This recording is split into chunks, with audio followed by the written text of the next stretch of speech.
Ну, название стрима, которое звучит как «Я должен американцам миллиард бургеров», понятно, что оно навеяно обновлениями по сделке. Не зря мы на нее на прошлом стриме обращали какое-то внимание. Про то, что типа, ну, чувствовалась какая-то тревога, что грядет война. Чувствовалась какая-то тревога, что грядет волна. Пока что, да. Война уже есть. Грядет какая-то хуевая волна говна. Типа что-то там такое. Ну, потому что, а как могло быть иначе? Очевидно, что ну, условия последующие будут хуже, чем предыдущие. Да, об этом все говорили, и как бы так и вышло. Но не забегая наперед, первый пункт, который у меня написан, губное прекращение огня. Губное прекращение огня, и строчка написана. Ничего однозначно сказать нельзя, кроме того, что это перемирие никто не соблюдает. Да, и тут написано Сунджа, ну, имеется в виду Суджа, опять взорвался, ну, то есть по-другому не скажешь, взорвался этот узел газоизмерительный снова, да, повторно. Ну, и тут у меня чуть-чуть мелким шрифтом написано Песков, да. Пресс-секретарь Путина сказал, что мы что-то, блядь, как-то вообще думаем выйти из этой договоренности по неударам по энергетике, потому что удары есть. Ну, тут надо начать, наверное, с того, что мы говорили на прошлом стриме, что, блядь, непонятно, когда даже это перемирие началось. Вот это перемирие по энергетике, если что, оно не связано со снятием санкций с России, да. То еще более бесполезная вещь — перемирие на море. С ним связано, да, ну то есть очень странные договоренности. При этом по версии Украины, да, по версии президента Зеленского, перемирие вступило это в силу, простите, условно позавчера, да. При этом по версии Путина оно наступило с 18 числа. Ну, оно скоро просто уже, ну, технически закончится, да, при этом, ну, так на практике и не появившись.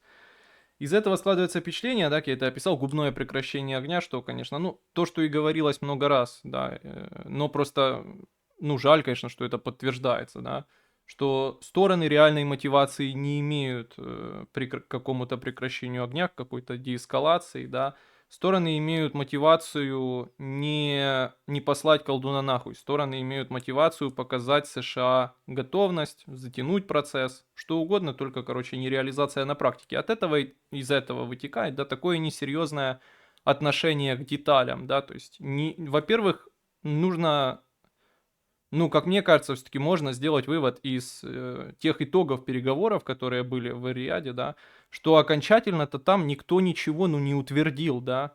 Хоть там и написано, что Путин считает, что с 18 числа в силу вступило, но все-таки там везде фигурирует дальнейшее обсуждение деталей, принять меры. Ну, то есть вот такие формулировки. Никто на себя прям точных обязательств однозначных, ну, не взял, как мне кажется. И это можно охарактеризовать именно как губное прекращение огня. Существует оно, конечно, только на уровне риторики. Риторики. Ну, в общем, как я сказал, да, от того, что нет реальной мотивации, а из этого исходят такие расплывчатые формулировки и низкое внимание к деталям. Нужно сказать, конечно, что американская администрация держит, конечно, хорошую мину при плохой игре, откровенно, да, то есть все говорят в оптимистичных тонах, но на земле они ни в чем не выражены. И непонятно, на что они надеются. Ну, то есть многие рассматривали этот этап переговоров, да, и вот это частичное прекращение огня, как какое-то прощупывание почвы, генеральную, генеральную репетицию к договоренности о реальном прекращении огня полном, да, то, чего США добивается. И если это она, то, ну, она неудачная, очевидно, и неизвестно, то есть, ну, если генеральная репетиция не удалась, насколько возможно полноценное выступление, да, если генеральная репетиция не удалась. Ну, в общем, складывается впечатление печальное, откровенно, да, из этого, то есть как-то на договоренности, ну, реально, однозначное, что можно о них сказать, это только то, что они не соблюдаются. И согласитесь, это плохая характеристика любых договоренностей. И не сказали нет, да, стороны на эту договоренность только из-за страха перед США, перед Трампом конкретно. Вот. Ну, в общем, идем дальше. Интересно также, да, что реакции на ультиматум путинский, в смысле, ну, путинский ультиматум в обмен на не самое важное для Украины, вообще бесполезное по сути, прекращение огня на море, что вообще называется восстановлением зерновой сделки, где Россия будет досматривать грузы, которые идут в порты Черного моря и из портов черноморских Украины выходят, да. В обмен на это Путин выставил ультиматумы по снятию санкций на по снятию санкций на российский сектор сельского хозяйства. При том, что сложность техническая, как я говорил на прошлом стриме, она есть в том, что санкции вводили не только США, и поскольку США не находятся в Европе, то они не ключевой здесь сниматель санкций, да, совершенно. То есть нужна еще воля европейских стран. Понятно, что там при должной прыти США, хоть и не находятся в Европе, но имеют большое влияние, да, на Европу. Наверное, могли бы даже этого как-то добиться. Но просто непонятно в обмен на что. Однозначно европейцам сложно будет объяснить целесообразность снятия санкций с очень крупного сектора российской экономики, очень важной части экономики. Очень тяжело будет им объяснить, в обмен на что это делается, да. При том, что еще и у самих США непонятно откуда на это должна взяться мотивация. Учитывая, что это перемирие на море не очень важное, не очень ценное, а этот рычаг, в смысле различные санкции, это один из немногих реально рабочих, быстрых и таких бесплатных условно рычагов взаимодействия с Москвой. Даже не скажешь давления, да, в смысле, что их можно поощрять снятием этих санкций. Если их снимать по такой хуйне, да, раздаривать эти инструменты, то они закончатся раньше, конечно, чем вообще дело дойдет до какого-либо там полноценной дележки Украины, да. То есть, и, как я сказал, да, конечно, немного намекает на несостоятельность, что ли, этих договоренностей, на их несерьезность, на то, что их не планируют выполнять, да, и на том, что на них как бы уже, наверное, на практической их стороне поставлен крест, это то, что, реакции какой-то американской на этот ультиматум нет. В смысле, ни хорошей, ни плохой, да, то есть не негативный, это просто игнорируется, будто бы этого нет. Ну да, были слова о том, что мы рассмотрим этот вариант, мы посмотрим, что можно сделать. Это все, в принципе, комментарии. То есть никто не сказал однозначно, как тогда более-менее не дал какой-то окрас, что типа мы этого не сделаем. То есть мы с этим не согласны, получается, перемирия на море не будет. Или мы это сделаем, тоже такой нет реакции. В общем, нет никакой. Ну, в общем, это тоже должно нас наталкивать на мысли о тупиковости такого проекта. Несмотря на губное согласие сторон. Да, тоже такого же рода оптимизма комментарий заместителя главы Министерства иностранных дел России Тихого. Нет, Тихий это наш спикер Рябков. Такой, вы знаете, не перепутайте его на лицо. Да, Рябков говорит, что в общих чертах работа ведется. Что, типа, на нормальном языке, не чиновничьем, означается, что нихуя нет на практике и, честно говоря, не планируется. Нужно также сказать, да, об обреченности, типа, того, что уже есть, в смысле, что оно как есть, так и останется. Это то, что, по-моему, российская сторона говорила о том, что планируются новые консультации, технические в Рияде, в Саудовской Аравии. Новый раунд планируется на середину апреля. То есть вообще хуй знает когда уже давно все сроки всех перемирий выйдут. Может что-то переменится, но это, конечно, совсем уж добивает все, потому что, теплилась какая-то надежда, что в скором времени, в ближайшие дни стороны встретятся и как-то обсудят детали, и может тогда дело дойдет, может быть, до реализации, да, США надавят как-то там на стороны, что-то кому-то пообещают плохое, и это что-то будет. Просто это все еще и происходит на фоне, да, я думаю, вы думаете, почему я не упоминаю эту деталь, на фоне, наверное, самое важное, это путинской поездки за полюс, да, в Мурманск, и там, где он в подводной лодке, куда ты из нее денешься, да. И, конечно, президент Зеленский не отстает, он не упускает возможность обострить, да, и тоже, показать несерьезность, то есть он всегда говорит, что я на самом деле, конечно, не, это сложно так сказать, что он говорит, что мы больше всего теперь заинтересованы в мире, но при этом он, противореча сам себе, там же говорит, что мы, конечно, это все делаем, будучи уверенными, что Путин на это не настроен, и делаем это, чтобы показать американской администрации и Трампу, что Путин серьезно на это не настроен.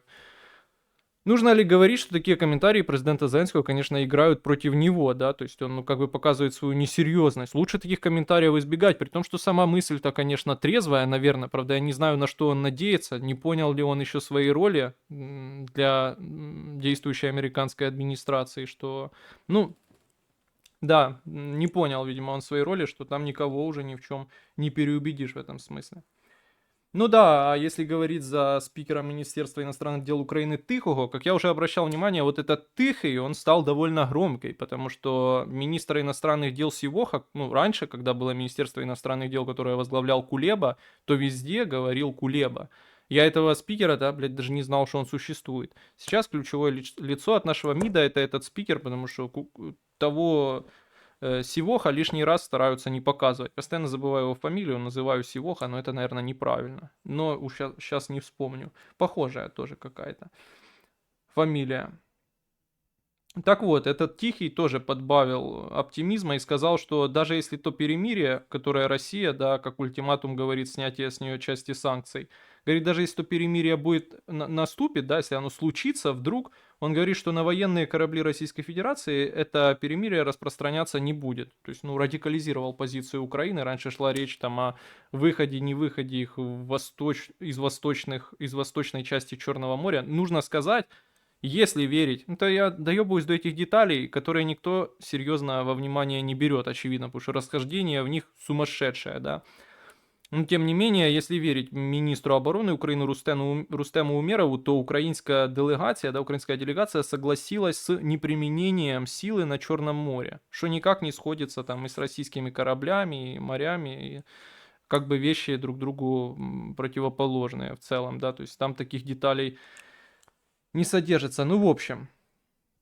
И да, конечно, легенда взорвал договорняк. Да, ну я тоже серьезно бы к этому не относился, просто потому что, а на что это повлияло по сути, да, кроме того, что, ну, для меня, наверное, более показательно то, что разница большая в деталях, в смысле этих договоренностей, и главное, что они не соблюдаются. А чего там Путин сказал, думаю, это похуй. Но все-таки внимание есть здесь на что обратить. Путин поехал туда за полюс, на север, да, в Мурманск. Там он толкнул речь про Арктику. В целом, я как человек знакомый с вопросом, то могу сказать, что он, по сути, повторил все то же, что они приняли в своей там арктической доктрине еще хуй знает когда, в 21 или 20 году до 2035. Ничего нового не сказал, кроме новых слов про Гренландию, да. Ну, тоже особенно чувствительно он... Ну, многие говорят, что он играет на каких-то чувствах Трампа. Ну, звучит как какая-то гей-драма. Ну, наверное, так оно и есть. На каких-то чувствах Трампа, в смысле он одобряет, ну, представьте, да, Путин одобряет, ну, одобрительно, неоднозначно, да, высказывается об, по сути, амбициях на какую-то аннексию, да, на какое-то территориальное расширение Соединенных Штатов Америки. США главный враг. Мне просто иногда интересно, вот Путин и там же, да, повторил про западных кураторов Украины. Кого он, блядь, там имеет в виду? Эти кураторы это кто? Ну, то есть тут дело даже не в том, что кураторов нет, а просто, ну вот в его видении эти кураторы, я думал все время, что это американцы. Но Трамп теперь его друг, и вообще Трамп, и там он тоже это говорит на подводной лодке, что Трамп заинтересован искренне в урегулировании. То есть, ну эти кураторы, получается, это не Трамп, видимо, это британцы.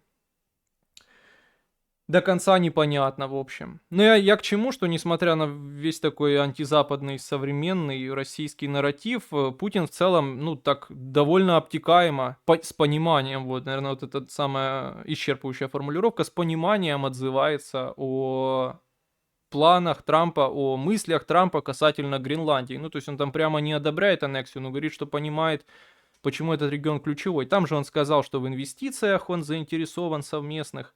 Ну и все такое прочее. Ну, в смысле, с американцами, кто не понял. Типа, наши металлы по металлистее металлов. Ну, действительно, у России там много металлов. Э, ну, 25% экспорта российского — это экспорт из арктического региона, да, ресурсов. Ну, в общем. На подводной лодке ключевое. Ну, тоже, опять-таки, не могу не обратить внимание, наверное, с политтехнологической стороны на то, что, ну, вот та старая тема, я уже рассказывал, что у Путина с началом войны будто бы выгнали всех людей, кто отвечал, кто был не силовик, не там ФСОшник, не знаю, кто отвечал за какое-то качество картинки, да, за визуальную и аудио, ну, в смысле, подачу, да, материала, их всех выгнали, и там стали появляться то какие-то кадры из жопы, то кадры зашакаленного качества, то какие-то стали попадать в кадр камеры видеонаблюдения, замотанные в пленку, то еще что-то. Это тот же случай. Путин там общался с моряками. Ну, понятно, все там сугубо постановочное. Моряки какие-то, может, нихуя не моряки, заучили какой-то текст, ну, вопросы Путину, да, там, ты моряк, тебя что интересует, Владимир Владимирович, а когда уже там цели операции будут достигнуты? Ну, в общем, условно так, всех нас интересует, ну, вряд ли бы, да, ну, и понятно, что я о смешных вещах рассуждаю, но вряд ли бы моряк осмелился там задавать такие вопросы. Типа, ну, вполне мог же быть ответ, но вот если представим, что это все не пародия на западную демократию, а типа реальность, то вполне мог быть ответ: тебя ебет, что ли, не видишь, что происходит? Ну, я бы на месте моряка так рассуждал. Ну, в общем, да, и в этом же стиле низкого качества какой-то, ну, я это у Зарубина смотрел, а он это даже откуда-то репостил. Ужасно шакального качества, с ужасно жопным звуком, где нужно его выкручивать на максимум. Путин общается с командирами и экипажем, как я понял, то ли новой подводной лодки, которую ввели в строй, то ли они там обсуждают детали про новую подводную лодку, которую ввели в строй. Ну, из неполитического военного я знаю, что он как-то там объявил о переформатировании каком-то бригад морской пехоты в что-то там крупное, корпуса или что. Ну, я еще тот военный, знаю только, что эти бригады морской пехоты, типа там Тихоокеанского флота и так далее, отличались особой кровожадностью из всех остальных российских формирований вооруженных. Но кроме этого, о политическом, да, Путин повторил то, что он давно не повторял. И даже что-то новое выдал. Из важного Путин вернулся к риторике про нелегитимность власти в Украине. Ну, то есть там сначала было такое бравадно-воинственно-милитарное заявление, что спросили его там про эти цели, что там. Он сказал, что ну, все идет по плану, долго, но идет, а некоторым хотелось бы быстрее, непонятно кому, ну, видимо, Гиркину, кому. Ну, в общем, все идет как положено. И вот это ключевое, ну вы все видели эту цитату, что если раньше я думал, что мы их додушим, то сейчас мы их добьем. Ну, не очень умиротворяющее заявление. Но главное, наверное, это, ну, мне показалось таким наиболее важным. Все это, мне кажется, не ключевым, да. Ну, в смысле, в рамках вообще переговоров, не ключевым, ну, точно не позитивным, да, точно не позитивным, но из этого не ключевого ключевое, это то, что он снова повторил тезис, при этом даже его расширивший, о нелегитимности власти в Украине, о нелегитимном президенте, и вообще он там сказал о всей власти теперь нелегитимной, то есть, видать, имеется в виду и парламент, который раньше он выделял отдельно, да, и обсуждалось даже там спикер есть Стефанчук, и так далее, который ничем от Зеленского не отличается. Он представитель его политической силы и действует в его интересах, и это известно. То есть, ну, даже если там предположить, что будет это лицо, это ничего не меняет. В общем, я к чему это все веду, что это грустно в том смысле, что Путин всегда это повторял и повторяет особенно это сейчас, как, ну, заявление, как такой риторический прием. То есть это несерьезная претензия, она ничего не значит, и он это прекрасно знает, особенно в условиях Украины, да. Аргументация в стиле того, что, ну, если мы сейчас с нелегитимной властью что-то подпишем, где гарантии, что это не отменит? Гарантий нет никаких никогда в Украине. И вопрос легитимности, ну, здесь имеется в виду законности. Вопрос законности в Украине — это вопрос ничего, потому что законности в Украине нет. Абсолютно, да, то есть, ну, это, и он это прекрасно понимает. То есть, все зависит от того, как там сложится политический контекст в Украине и в России, да. Все эти договоренности могут быть отменены, объявлены нелегитимными, и все. И это не важно, кто будет подписывать, кто не будет подписывать. Главное, что Путин это наверняка прекрасно понимает, говорит он это просто, чтобы, ну, какой-то был еще аргумент к продолжению войны, да, озвучить что-то обостряющее ситуацию, что-то повышающее ставки. И это, ну, это точно нехорошо в контексте того, что в контексте договоренности, переговоров, это явно не что-то умиротворяющее. Еще из нового, да, Путин предложил в связи с этим, да, что власть нелегитимна, ввести новую власть переходную под эгидой ООН. наверняка он на это реально не согласен, да. Наверняка он на это реально не согласен, потому что, ну, он знает, что на это точно никто не согласен в Киеве и на Западе, но он-то сам тоже на это, конечно, наверняка не готов, да, потому что, ну, это такой конец войны, который его точно не устроит. Просто так предложил, чтобы добавить каких-то неразрешимых позиций. Да, управление в Украине под эгидой ООН, как было в Восточном Тиморе. Восточный Тимур, Восточный хуй его знает, чего там было, но это все забавно, в общем, забавно, но точно не позитивно, я думаю, понятно. Да, может, я не согласен в категоричности оценок людей, что типа, ну все, Путин поставил точку на договорнике. Ну, тут, наверное, сначала, чтобы было на чем точку поставить, а главное, что всегда нужно задаваться вопросом, типа, вот, оптимизм в США и на что этот оптимизм может смениться. Ну, в общем, это то, на фоне чего происходит, типа, губное прекращение огня, которое существует только где-то на уровне риторики, где-то там, где нужно не показаться Трампу недоговороспособным, но больше не существует нигде, очевидно. Ну да, еще Путин почему-то, непонятно почему, решил акцентироваться на Азове и нациках в Украине. Азов, нацики, они сейчас укрепляются у власти, там, ну и там вспомнил переформатирование какой-то украинской армии. Понятно, что это все супер далеко от реальности. Понятно, что это нагоняние, ну такое нагоняние цены, да. Ну, в общем, это вот так. Ну, давайте потом мыслью одной закончим, но, в общем, сегодня, ну, вот особенно в рамках украинской политики, и это, мне кажется, ключевое, что очень сильно показывает, как, знаете, вот аппарат в палате стоит больного, да, который показывает его пульс. Мне кажется, что вот эта ситуация очень показательна, как тот аппарат, который измеряет пульс доходяги, да, эта сделка по редкоземельным металлам, ну, произвела очень сильный эффект внутри украинской политики, да, и, мне кажется, оголила какие-то реально, скажем так, уже тонкие места в нашем парламентаризме, в лояльности наших парламентариев. Ну, в общем, сделка развивалась плавно, но, как я говорил, изначально чувствовалось, ну и не было оснований полагать, что она будет лучше или более удовлетворительная для Украины, чем была прошлая, которая даже не была, а было рамочное соглашение какое-то в широких общих чертах, никому ни к чему никого не обязывающее, по сути, да. Многие люди как-то на него ссылались, но я их не понимал, да. Потому что ничего такого там не было, о чем можно было бы говорить, как о реальной сделке. Но да, первой птичкой тут был Бессен, да, секретарь казначейства, в общем, министр финансов США. Он сказал, что пока было время вот это тупняка по сделке, не было ее там, да, мы оформили ее, короче, уже по полной зарядили, в полном объеме. Ну, как бы сразу тревожно, сразу тревожно. А потом бах, народный депутат Залезняк. Залезняк, ведь партии «Голос». Человек, который ведет стрёмный YouTube канал и который мы должны атаковать своим комментарием моим, да. Вот эта история с тем, как США пытаются грабануть украинскую державу, украинских олигархов, вот владельцы вот этих там каких-то богатств несметных, украинской нафты, да, представьте, США будут владеть украинской нафтой, я прочел там. Но, в общем, кроме украинской нефти легендарной, эта ситуация очень похожа на то, как нардеп Залезняк пытается ограбить украинцев на теме повышения акциза, которое долго не подписывали. Акциз на табак, чтобы работяга, который после тяжелой дебильной смены за 3 копейки в Украине, ужасной жизни, да, после того, как он смог добежать, блядь, до дома без проблем, после этого он не мог сладко покурить сигарету, потому что сраный нардеп Залезняк его ограбил на это.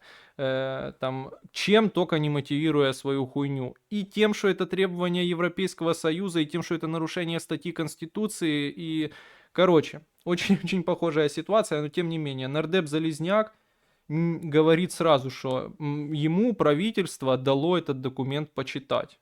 Правительство дало ему почитать, и это жах, говорит он, говорит, это ужас, этот документ. Я не экономист, но там перечисляется, что США все контролируют, за все получают деньги, Украина денег не получает, бо она еще бабки должна. Короче, ну, как он говорит, полный ужас. Тут мне более интересно то, что об этом раньше начали писать и бросились, да, работать именно депутаты парламента, народный депутат Залезняк, вот такие люди. Это, ну, должно нас, наверное, как-то должно нас сразу натолкнуть на мысль, что эти люди с этим документом будут не согласны, если станет вопрос его ратификации в парламенте. А от этого может зависеть будущее Украины в плане отношений с США, да, то есть если мы на это там не согласимся, они могут резко обостриться. И, конечно, то, что они об этом пишут, то есть уже как бы давая такие оценки, выражая, по сути, несогласие, они это пишут гораздо раньше реакции президента, то есть реакции президента еще не было, нет или да, она появилась потом, сегодня.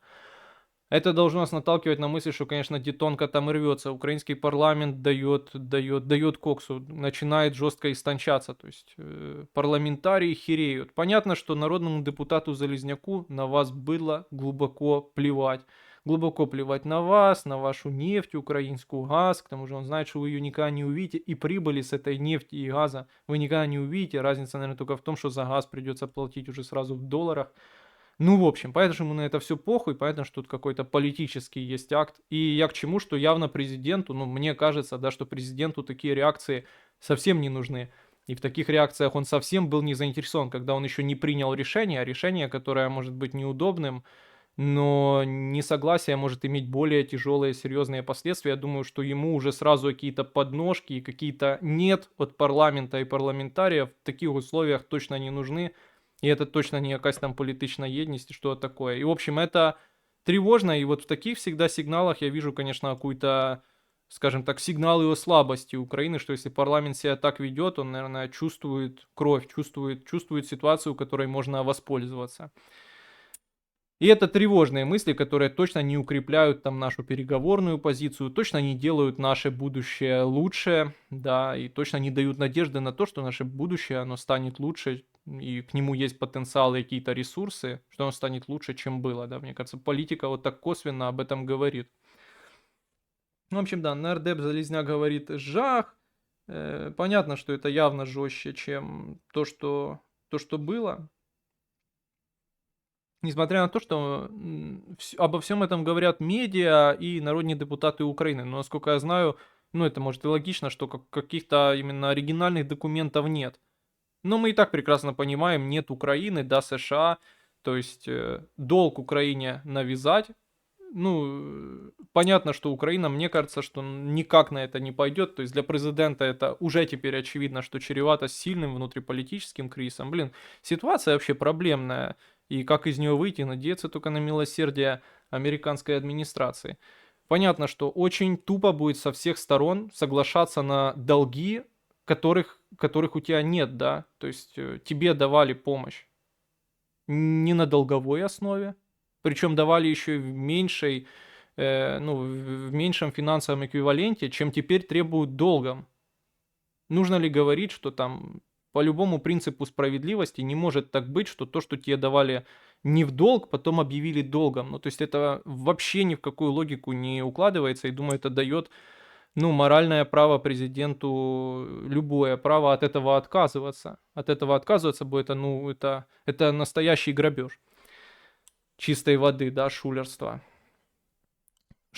Ну и сейчас еще очевидно, что парламент на это не согласится. То есть даже если президент согласится, его сразу же начнут страшно критиковать, так еще и потом, если дело дойдет до ратификации в парламенте, у этого могут быть проблемы, если эта ратификация потребуется, а это вероятно.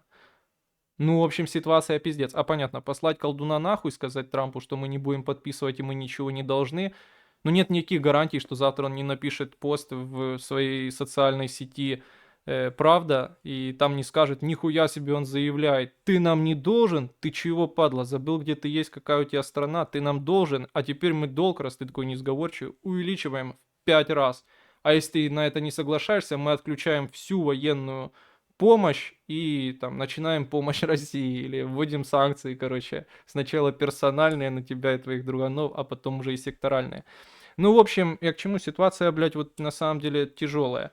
Надежда есть на то, что сейчас ничего не подпишут, и как бы это пройдет незамеченным, США не захотят обострять. Хотя кто скажет, что на фоне провала вот этих договоренностей они не захотят обострять. Хотя сегодня вроде бы вышел комментарий Илона Маска, что там, ну, мир еще может быть. Не сегодня, не завтра, но в целом, в общем, оптимистичный комментарий. Пока они есть, это дает надежду на то, что и такие ситуации могут быть замяты, где-то забыты, там, ну, на будущее перенесены. И то, что, ну, нас не вычеркнут сразу, да. Ну, в общем. редкоземельные. Ну, Bloomberg как-то подтверждает, но тоже, да, что там все ресурсы под полный контроль. Ну, вы можете сами почитать, мне просто это мало о чем говорит. Эти все ресурсы там Украины под полный контроль, доли где чьи, кто что решает. Ну, конечно, любой адекватный человек, да, скажет, что, ну, не может это быть в интересах украинцев и украинского народу.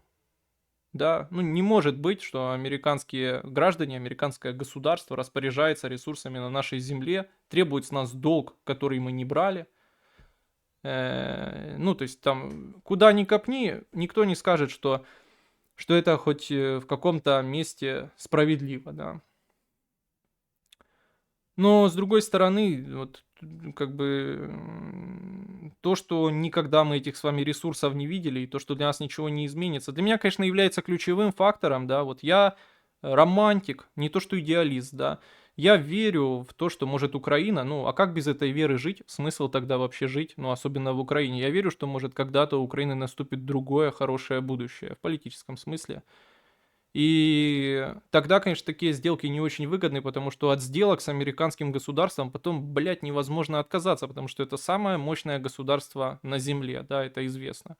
Ты там где, чего не делай, ну вот, не знаю, на каком сайте не регистрируйся, всем на все похуй, очень только важно, гражданин ты США или нет, да, то есть это очень могущественная сила, и нет надежд, что потом следующая администрация захочет отказаться от таких условий или еще что-то. То есть в этом смысле российское государство лучше, и больше вероятности, что оно там и сдохнет, или какой-то кризис начнется.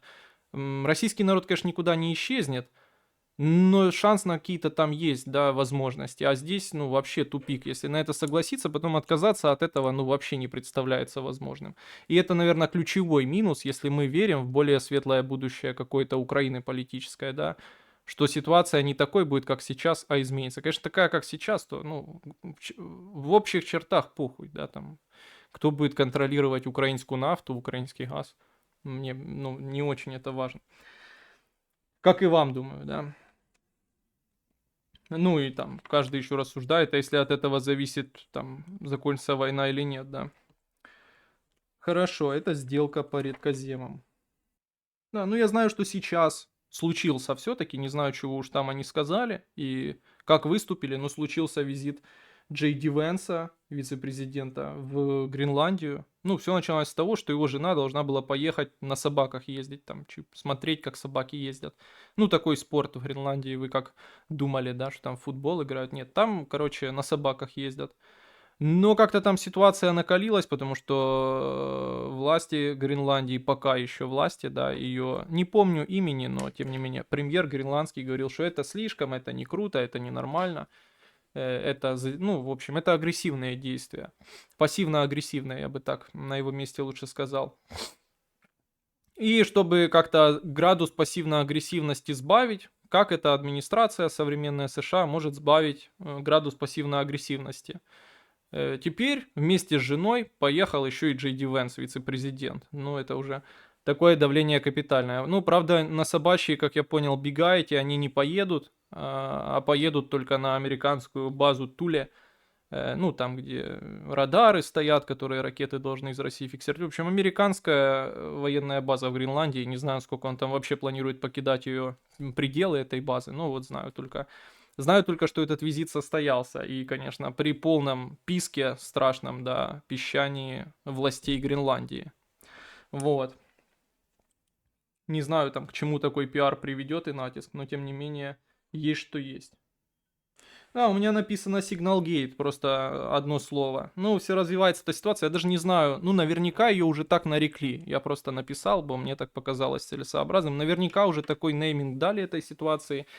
Signalgate, в смысле, где, ну, неизвестно, как там точно, нихуя не докажешь, но как это видится, да, что Майк Уолтс добавил главного редактора очень антитрамповски настроенного медиа The Atlantic в группу в Сигнале, где обсуждались бомбардировки хуситов.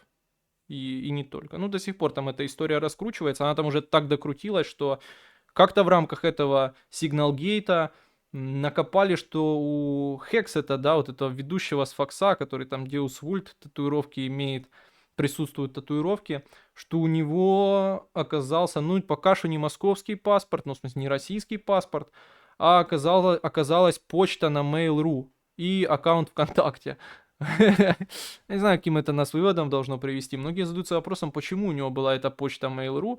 Я думаю, что это связано с тем, что у него был аккаунт на ответах.ру, где он отвечал, ну, может, по какой-то теме важной. Но он был тем самым оракулом. Ну, это, в общем, единственные мои мысли на этот счет.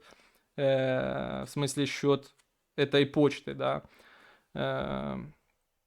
Счет этой почты. Ну, многие делают какие-то выводы, понятно, что раскручивают эту ситуацию. Как я сказал, такой первая удача крупная, после особенно череды тупизны поражений с самого начала трампской каденции для демократов, и пользуются они этим как могут. То есть при этом я, конечно, не защищаю там как-то такой проеб, да, действующей администрации. То есть я не считаю нормальным, что нужно общаться в мессенджере. Хотя я уверен, что все политики в нем общаются. И демократы точно так же там плевали на все законы. Это однозначно так, да. И в Украине это так работает. Думаю, это и так понятно. То есть, конечно, немного добавляет, может, пикантности ситуации то, что Трамп критиковал много прошлые там разные власти за то, что они, прошлые власти своих политических оппонентов, пытаясь поймавши их на таких же моментах неправильного обращения с секретной информацией. Добавляет как бы проблем остроты, да. Но тем не менее, в общем, до сих пор это обсуждается в разных формулировках, может появятся еще новые скриншоты. Но интересно, что многие обратили внимание дух этой администрации, антиевропейский дух этой администрации. Вроде как Венс в рамках этих скриншотов писал о том, да, Джей Ди Венс, вице-президент США, вот такой вроде как один из, ну, называют его главным таким антиевропейски настроенным из этой администрации. Он писал там о том, в вопросе бомбардировки этих хуситов, да, понятно, хуситы связаны с пропускной способностью вот этого Аденского залива и, в общем, грузов, если вы посмотрите на карту, то вы узнаете, что это место, куда и грузы идут из Китая в Европу. Вот такая магистраль важная, да. И, естественно, если они туда не идут в Европу, то им приходится оплывать Африку там и плыть хуй знает куда через Атлантику. Не очень, ну, по накладке все дорожает и время увеличивается доставки. И вот там Джей Ди Венс пишет, что как-то это все, в общем, не очень хорошо получается, потому что наш товарооборот в этом узле, да, он в узле, который кошмарят эти хуситы проиранские, наш оборот в этом узле 10%, а европейский все остальное.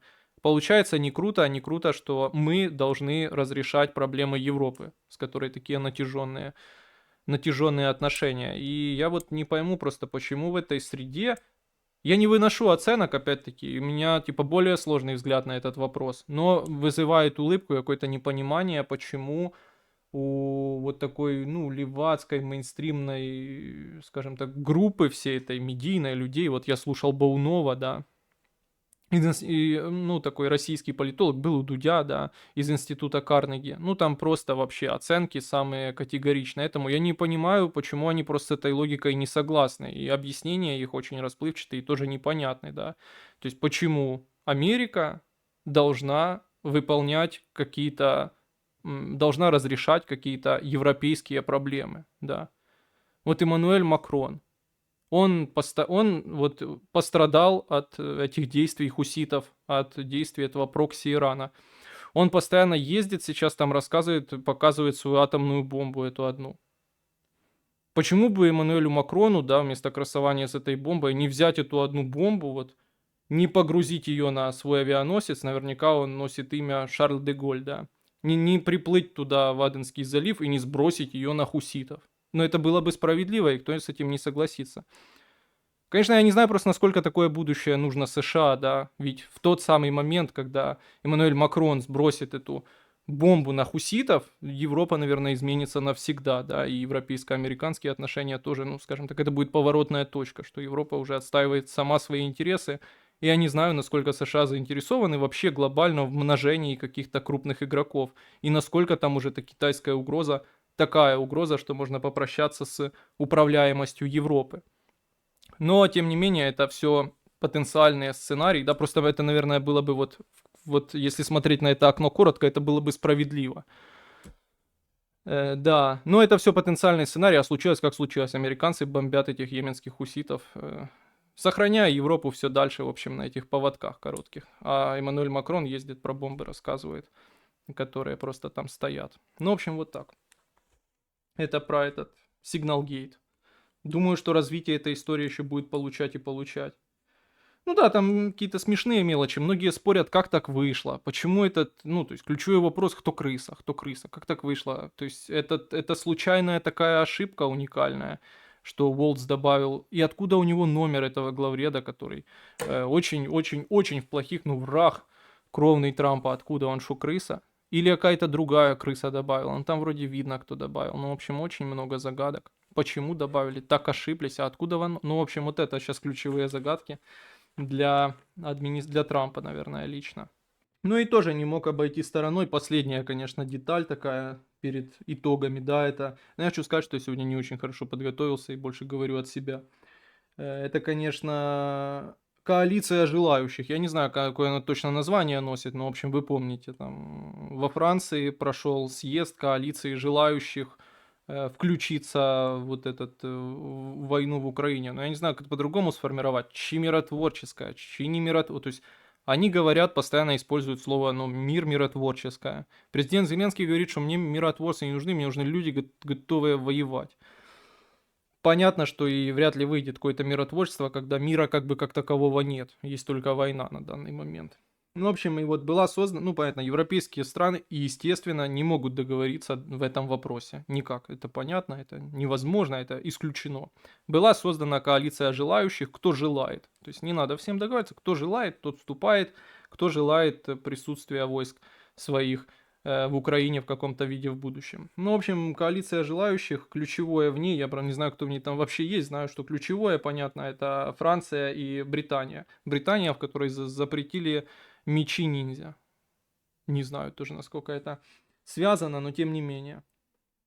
Ну, в общем, был съезд этой интернационала, европеционала во Франции. Туда приехал президент Зеленский, там было вот это интервью, я его не смотрел, я должен был его посмотреть, но я его не смотрел. Знаю только, что президент Зеленский там сказал то, что он уже когда-то говорил, что Путин умрет обоссавшись и обосравшись, и все тут. Ну, не знаю, к чему нас это должно... Зря он обостряет, конечно, вот так я могу сказать про любое заявление политиков за эти дни. Зря он обостряет, но непонятно тоже, к чему это нас должно привести. Я понимаю, что можно сложно думать, что мы уже до того дожили, что остается надеяться только на биологическую смерть Путина, но вряд ли из этого можно делать такие выводы. Ну, просто в президенте говорят эмоции. Там он еще что-то говорил, возможно, это там было, что... А может, и не там было, что им движет желание смерти россиян или что-то такое. Ну, короче, это, думаю, не очень важно. Просто я об этом сказал, как о нашумевшей вещи. Вот, ну, Wall Street Journal сообщил о том, что Британия и Франция ни до чего не договорились. Я там не читал новость, но заголовок у нее еще не пришли ни к какому договоренности, если как там, когда, как вводить войска. При этом, конечно, понятно, Макрон умеет, ну, вы знаете, тот мем самый, да, бомбастик, умеет там, ну, что-то постоянно изгаляется как-то. Ну, наверное, он девальвирует таким образом тоже свои заявы, но все равно мы тоже уже как бы мыслим в таком ключе, что уже надеемся на любую магию. И поэтому, конечно, всегда купимся на такую тему, да. Вот, и известно только то, что приедут в Киев и привезут какие-то там мирные соглашения, план мирных, непонятно что. Это типа будет мирное, это будет план мира, как его видит Европа. А что он будет в себя включать, интересно? То есть возврат Крыма и Ордло, ну, непонятно, в общем, чем он должен сильно отличаться от американского. Непонятно даже, какой американский, но, в общем, совершенно непонятно, что это будет. Ну, я не знаю, нет, наверное, тех людей, кто надеется на участие европейских войск, серьезно, да, я не знаю, в этом смысле не с чем и не с кем спорить, кроме иногда того, что говорит Эммануэль Макрон, да. Но мне кажется, что, конечно, и проблема того, что Европа не договорится, и проблема того, что есть такая позиция действующей американской администрации, что, наверное, ключевое, да, и позиция российской стороны, ну, это, конечно, нагоняние цены, но и к чему, что вряд ли они выборочно не будут стрелять по французским и британским войскам, где бы они ни были размещены. Политические последствия для этих стран, Франции и Британии, они вяжутся в войну, где у них нет каких-то серьезных юридических обязательств. Это будет сложно очень объяснить оппозиции, это будет очень сложно объяснить народу. Это, в общем, создаст им лишних политических проблем.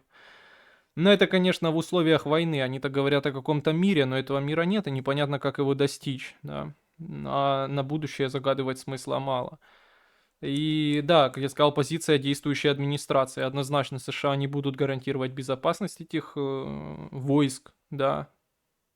Это может вообще побудить США в тот самый такой страшный сон, да, и если вы посмотрите генсека НАТО Рютте, да, он постоянно говорит очень обтекаемо, и вот он самый протрампистский из всей евробюрократии и европейских политиков, потому что он понимает хорошо, что США это очень важная часть НАТО, это по большей части, США это по большей части и есть НАТО, да, поэтому он таким выступает как бы сглаживателем углов.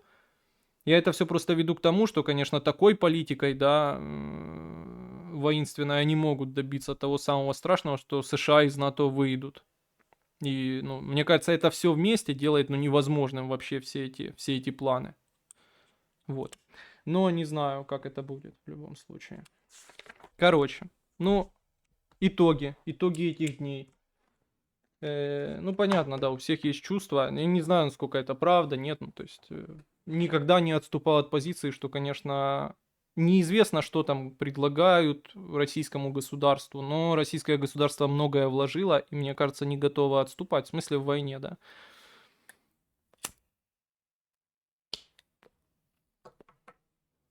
Ну, в общем, говорю только о том, как чувствую и вижу настроение людей, да, не загадывая наперед, как это будет.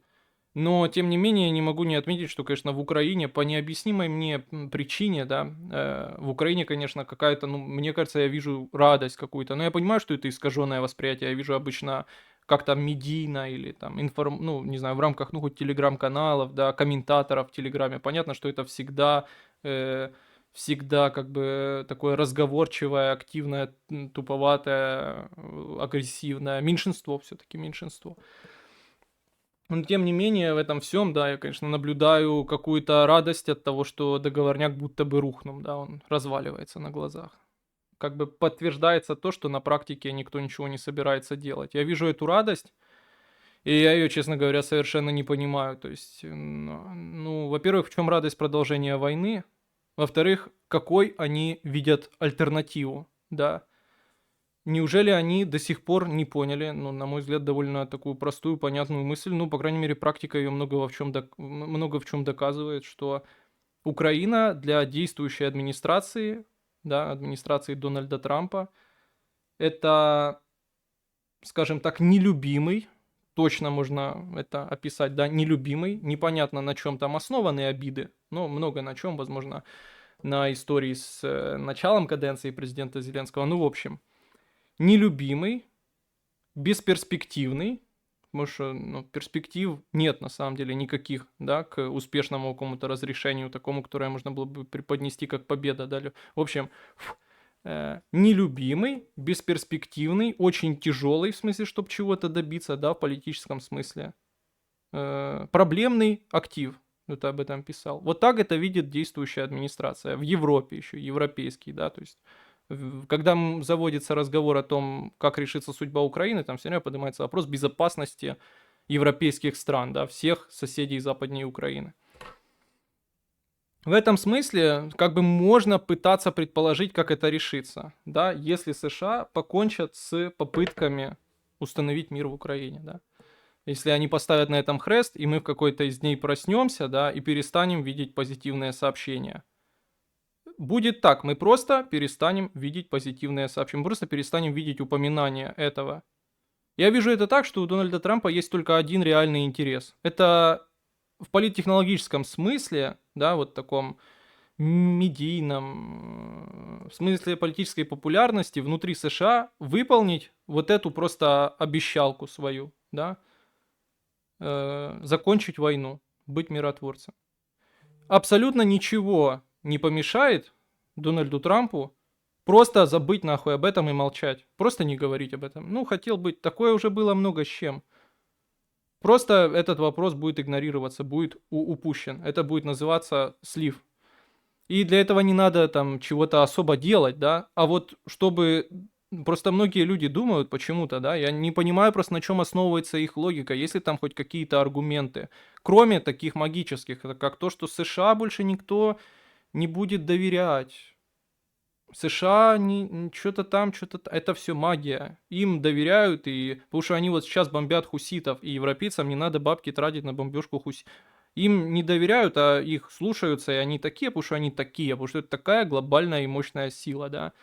Несопоставимая с другими европейскими странами, которые не могут вместе договориться даже ни о чем.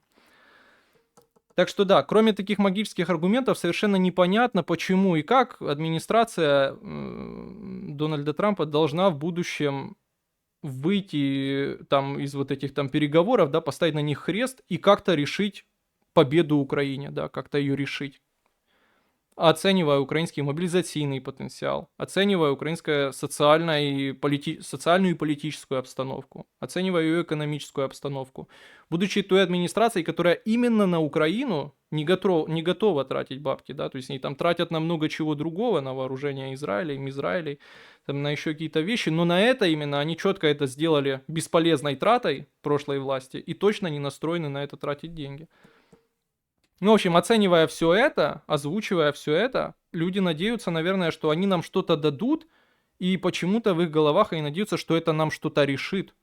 То, что они нам что-то дадут, это еще и нам что-то должно решить. Если бы это было дано тогда в первый год, под этим что-то мы имеем в виду вооружение в большом объеме и полную свободу на их использование. Да, если бы это было в рамках хотя бы первого года, в момент контрнаступа, в смысле, да, до контрнаступа где-то, чтобы контрнаступ был успешный. Тогда бы это имело смысл. Сейчас они все это видят как историю бесперспективную, и надежд на это нет. Я просто к чему, что эту радость, я ее очень слабо понимаю. То есть, кроме, конечно, того, что плохо, что будут гибнуть люди, простой, дурацкий, наверное, штамп, но а кто с ним не согласится, да? Кроме этого, непонятно, что должно его сменить. Для нас там хороших вариантов, блядь, нет никаких. Да, и люди, которые надеются на то, что когда США свернет удочки, и можно будет обойтись покупкой на европейские деньги американского оружия, что делать в этом случае? То есть, каким будет исход войны в этом случае? Опять ждать краха российской экономики? Ну, не до конца, в общем, понимаю радость этих людей, которые радуются там как-то или как-то, ну, зубоскалять на тему того, что договорняк рухтом совершает, да, как бы рушится. Выглядит так, что рушится. Я не понимаю их радости, не понимаю их зубоскальня. Это нам сулит только ухудшение положения, на мой взгляд. Вот. Может, не стремительного, да, но, тем не менее, точно не улучшение. Ну, в общем, вот такие итоги, да.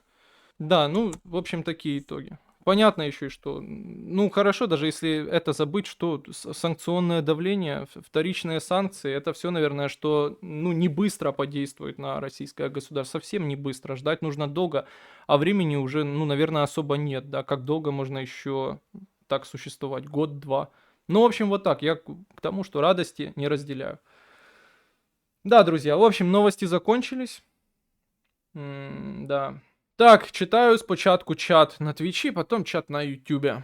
Сегодня у нас довольно довольна розмова, потому что я не очень готовился, не все там записывал просто так. Да, я там еще забыл новость, что Гончаренко воюет с шакалами и ворами. Спросил, видите ли, где отчетность. Да он еще не спросил, где отчетность с криптовалютных счетов на такие суммы. Ну, в общем, лох не мамонт, я никогда об этом особо не говорил, хотя много спрашивали, что не так с тем, что не так с этим. Ну, лох не мамонт, если человек готов разбрасываться деньгами и спонсировать других, скажем так, благосостояние других ушлых людей, мне кажется, ему бесполезно объяснять, что там с кем не то, на полном серьезе. Я даже не знаю, как это комментировать. Человек пишет, ну, просто без контекста, ну, понятно. Ты так говоришь, будто бы надежда, что какая-то сторона будет соблюдать договоренности. Стоит только радоваться радости, пиздец, что мы в том числе их не соблюдаем. Да, радости, да хуя, перспективы же этого вообще пиздец красочные, правда? Да, я рад, пиздец, что мы не соблюдаем, что никто не соблюдает. Что такую сделку охуенную предложили, от которой придется точно отказаться. Но это повод для радости ибанутый совершенно. Може в п'ятницю влаштуємо перегляд Василя Байдака на 3 години? Ні, пішов він нахуй, цей Василь Байдак. Я просто понятно, что он это несерьезно говорит. Была бы у него, в смысле у Путина, настроенность к миру, его бы вопрос легитимности интересовал, бля, в последнюю очередь. Менопауза Конституции. У нього фамілія не Залізняк, а Желізняк. Я подивився один відос, На 15 хвилин про американську політику, наче нормально на камері тримається. Суть відео, очевидно, соєва про демократичне, як і очікувалось. І раз ти згадав, то коли буде на нього коментарєва атака? Не знаю, не можу вицепить. Он часто знімає відео, не можу вицепить, коли воно вийде. Да, ну, железняк, как матрос железняк. Хз, конечно. Твоя точка зрения абсолютно правомерная. В каком праве? Но давайте немного обратимся к истории. Что было в середине 20 века, когда США и СССР стали гегемонами? Конкретно США, как они относились к своим союзникам, Британии и Франции? Суэцкий кризис тому пример. В то время Америке нужна была покорная Европа. Такое она стала. А теперь что, обратно все? Ну, теперь такая позиция администрации. Я не знаю, к чему-то я сказал, что у меня более сложное отношение. Мне кажется, что полная субъектность Европы, ну, то есть буквально больше крупных игроков. Я не знаю, насколько она возможна, но просто исходить из того, что, типа, это экономически невыгодно, это, наверное, тупиковая ветка. Ну, в смысле, что это не круто, несправедливо. Наверное, ну, имеет смысл такой глобальный расчет, что все-таки появление новых каких-то могущественных, полностью субъектных центров силы, ну, наверное, США не на пользу. Так им придется, кроме того, с кем они договариваются, еще и с этими договариваться, уже как-то на более равных. Ну вот, это мой взгляд, это моя критика Джей Ди Венса, или кто там это писал. Да, блядь, Трамп пришлет людей Україні, ждіть, пацани. Краще виходить, мабуть, імпровізувати. Потрібно довіряти собі Buffalo Bill. Потому что вот это чтение с листка кал, конечно, полный. Ну, память как-то отшибает, когда начинаешь говорить, нихуя не сделаешь. То есть я многое не сказал, о чем думал. Но это вопрос эмоций, как я сказал, я не даю там оценок, будет, не будет, это, блядь, договорняк, чем закончится, блядь. Может, завтра Путин умрет и все. Согласен, ему создавать историю своего результата, они прикроют медийно жлобство. Через 3 года после выборов нового президента Украины у него будет рейтинг процентов 15, когда начнутся жабичьи стрибки, самообстрел, знатных РФ. Как этого избежать? Да никак, блядь, не знаю я. Вы такие спрашиваете какие-то вопросы мироздания, как разрешить арабо-израильский конфликт? Хуй его знает. Лучше конфликты, чтобы не начинались, да, лучше их не начинать, чтобы потом таких вопросов не было. Это просто почта с его именем, не факт, что его аккаунт. Я не знаю, ну там какая-то связь есть, я, честно говоря, не знаю, какие там доказательства. Наверное, это из-за надежды на где-то существующих лоббистов в ВПК республиканской партии. Не до конца понятно, кто там какой лоббист. Я знаю, что ну, раньше классическим подрядчиком постройки новых самолетов был Lockheed Martin.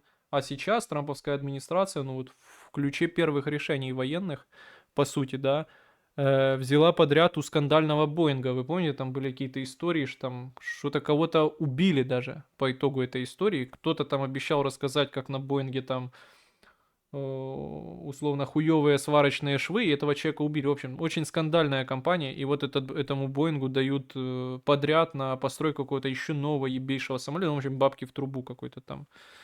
Б-47, по-моему, ну не помню, но в общем знаю, что тоже интересная политика, скажем так, наглой коррупции, наверное, блядь, я думаю, наглой коррупции. Это в смысле про Боинг. Вы только представьте, какого размера, блядь, у меня будет рак горла. Наверное, больше, чем я сам он будет. Я пью Кока-Колу из стакана Кока-Кола. Путин хуйло. Вот послушайте, например, да, человек с ником таким талантливым, латиницей написано хуесос, то есть X, Y, E. В общем, не суть важно. Написал такое сообщение, давайте над ним подумаем. Он написал, а может новости лучше в конце делать? Типа записи вот этой на YouTube-канале. Как вы к такой мысли относитесь? В чем тогда разница между простым стримом? Я на первьюшке в телеграм-канале, на первьюшке стрима из «Это же бота», точно такой, как какая-то фейковая фотография со мной распространяется, где я и какая-то монашка, а я в роли попа. Друзья, это фейковая фотография, потому что, ну, где я, где тёлки, где фотосессии, это... Ну, блядь, явно видно вещи нихуя несовместимые. Вот. Хоча дріч там очень на мене похож, дійсно. О, підробив вдало стріму. Якраз каву до школопіци приготував. Ще буду смакувати перемогу. Каву після 6 годин пити не варто. А після 8 годин взагалі плохо спать будеш. Там какой-то чиновник сказал, что украинцы способны и с голыми руками воевать, да, какой-то конгрессмен. Спасибо, Снег, за чари, бицы. на корм, прикорм. Да, там только на 50 лет подождать, чтобы Twitch мне отправил эти обосранных $100.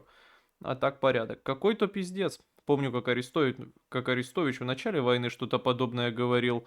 Но еще добавил, что когда закончатся солдаты, сама украинская земля восстанет против оккупантов. Это вероятно развернется, и туда все хуяк они упадут. Это еще министр иностранных дел Украины, бывший Кулеба, говорил про лопаты, буквально про лопаты. Может, он имел в виду это? В смысле, американский конгрессмен или сенатор, я уже не помню. Интересная мысль, интересная мысль. Я не смотрю бесконечный поток сознания, креативный в смысле, бывшего министра иностранных дел Кулебы, но слышал недавно, что он так капитально слоняче назвал балтийские страны, маленькие, но гордые, назвал их Прибалтикой. Прибалтикой. Был скандал, говорят. Посмотрел по твоей рекомендации рекламу от Министерства обороны, сколько должен зарабатывать мужик. Хотел клеймить тебя сексистом, что ты девочек обижаешь из-за внешности. Я ничего против их внешности не имею. Подожди, спасибо, Артемчук. Ничего против их внешности не имею в виду. Ну, жаль, что такой тон получается. Ну, блядь, короче, хотел клеймить себя сексистом, тебя, что ты девочек обижаешь из-за внешности. Он там, так, где такие шаболды колхозные, таких случайно не найдешь. Да, необычные бабы. Но мы такие поляризованные, то есть, когда нужно, мы говорим шаболды. Когда кого-то называют шаболдами, мы говорим хорошие девочки. Вот такие мы конченые. Не настолько соски оказалось, это возле универа Гринченко на Оболоне. Ну вот, наверное, это и есть гринчинянки. Кулеба просто на мощной вибропуле разбалделся. Вот это я круто сказал, да? И сказал Прибалтика. Может, он и на интервью ходит. Хорошо. На актрис они не похожи. Скорее всего, было так. Девчонки, мы тут ролик снимаем для ТикТока. Хотите сняться? Ну, я же понимаю, что ты низко оцениваешь. Не, ну, слушай. И ты просто, ну... Ты, блядь, ты вот пишешь, но на актрис не похожи. Ты, блядь, актрис наших не знаешь. Ты посмотри украинские сериалы. Мы вот там по накурке смотрели, короче, сериал. Сука, как он назывался? Киев днем... Блядь, не помню, как на украинский, наверное, Киев день та вночи, Киев днем и ночью назывался. Ну, понятно, что это типа кончина сверхуровня. Это прям что-то, что находится под дном, под самым дном. В самом там низу. Но по накурке это был вообще, блядь, взрыв мозга, нахуй. То там именно такого класса актрисы. То есть, как бы ты сказал, на актрис они не похожи. Скорее всего, было так, девочки, мы тут сирик снимаем, хотите сняться. Но они все учились и, типа, считают себя людьми там и искусства. Ну, короче, бог им судья. Шо я? Я-то шо? Я еще тот актер. Это ремейк какого-то. Ну, конечно, понятно, что спиздили какую-то идею, но дело не в идее, дело в смысле, как реализовали, да? Как реализовали. Читал недавно в Твиттере обсуждение про теоретическую возможность создать в будущем автономию для крымских татар в Украине. Но ее давно в Украине вынашивают левачье. Там, конечно, полный холивар, еще учитывая, что Крым был автономией, да. Там, конечно, полный холивар, и в целом мнение такое, что хуем они... Ну, это смешно просто все читать, где Крым, где мы, когда люди, ну, люди тупо зря тратят свое время. Иронично, что те же самые люди выступают за полный развал России, либо за полную автономию со всеми народами РФ. Та это забей. Останеться торгашом калом, як я за останні дні після публікації договору Железняка та за погрози Бонефті навколішки просити допомоги, якщо РФ порушать перемиря. Зовсім розчарувався. Сьогодні вже дивлюсь в АТО адміна, як він насміхається над українською державою. Скоро такими темпами за єдиною та неділімою буду топити. Ну а як не насмехаться, когда смешно? Это главный минус этой войны, что вот эти гондоны, ну, может, не конкретно вот админ, да, но те люди, не заслуживающие ни на правоту, ни на торжество свое, будут ее праздновать, это да. Ден, скільки коштує твій шмот? Не боїшся, що Гончаренко прорахує, на якому ти стулі сидиш? Я никогда это не скрывал. Стул раньше стоил 5 штук, новенький стул Икеа. Это еще когда? Ну, Икеи не было в Украине, ну, вот понятно. А планировала тогда открываться. Или, блядь, то был как раз короткий промежуток. Нет, была война, она была уже закрыта. Не, стул даже не новый, а бэушный Икеа. Бэушный, но типа в очень хорошем состоянии, не пользованный. Ну, стул Икеа. А весь остальной мусор я скупил на этом. Ну, на шафе там, на секондах. Оно все там суммарно, наверное, стоит до 2000 гривен. Вообще все, что на мне. Есть. Это даже с учетом того, что штаны там немного подшиты. И типа это включено в стоимость. Там 400 гривен подшивка 2 штанов стоила. Брюк. Я же не ворую деньги, да, не наживаюсь на войне. Меня нет повода в таком подозревать. Вот если бы занимался сборами денег, блядь, еще какой-то чернухой откровенной, то да-да-да. А, на миллион чизбургеров. Хороший вопрос. Это просто так устроена американская экономика. Тебе они сначала дают 5 чизбургеров, потом объявляют, дружок, ну как и везде, с любой гангстерской организацией, да, везде так у них устроено. Тебе типа дают, на, брат, бери, вот тебе 5 чизбургеров, бери там, мы за демократию защищай, ты щит Европы, ты щит Европы. Хорошо, берешь, а потом тебе на нахуй, ты должен миллиард чизбургеров. И в принципе не ебет. В прошлом году постоянно писали про F-16, что это будет нихуевый такой геймчейнджер. Но я не знаю, кто писал, понятно, что это не так, это просто самолет. Но вот передали эти самолеты, и что-то нихуя не поменялось. И новости прекратились про них. Ну не, я видео скидывал, как летчики летают. Ну, это как ни крути пополнение парка авиации украинского, еще и нихуевым самолетом. Правда, неизвестно до конца, какие это модификации F-16, но вот по тому видео можно понять. Не знаю, там еще так в них разбираюсь, какой это блок типа. Ну и Nivea, ракеты они там сбивают крылатые, еще что-то. Привет, скажи сразу, насколько я должен США написано вот этот хуйлиард чизбургеров? Э, я не знаю, как там американцы считают. Миллион чизбургер. Фунт в квадрате на дюйм. Как думаешь, когда Америка плотно займется нашими ресурсами, граждане Украины будет проще визу получить, хотя бы туристическую? Хороший вопрос. Если бы я знал, как это было до этого, я бы тебе ответил. Видел клевые видео с человекоподобными роботами. Как твое впечатление, в принципе, как идеи роботов? Больше плюс или минус видишь? Не знаю, ничего не вижу. Думаю, что скоро будет эпоха мощных секс-роботов, да? Це все, що приходить мені на ум. Раніше досить просто можна було отримати візу, якщо ти не зовсім ханига якийсь. Бля, вообще не знаю ничего об этом. Никогда этим вопросом не интересовался. Знаю только людей, которые, ну как, лудоманы, участвовали там в какой-то розыгрыше вот этом визы. Это жорстко. Ну, это реально, это жорстко. Людиноподібними роботами можна буде замінити в ТЦК людей, щоб вони босифікували вкраїнчиків, а ТЦКшників на фронт. Буде перемога.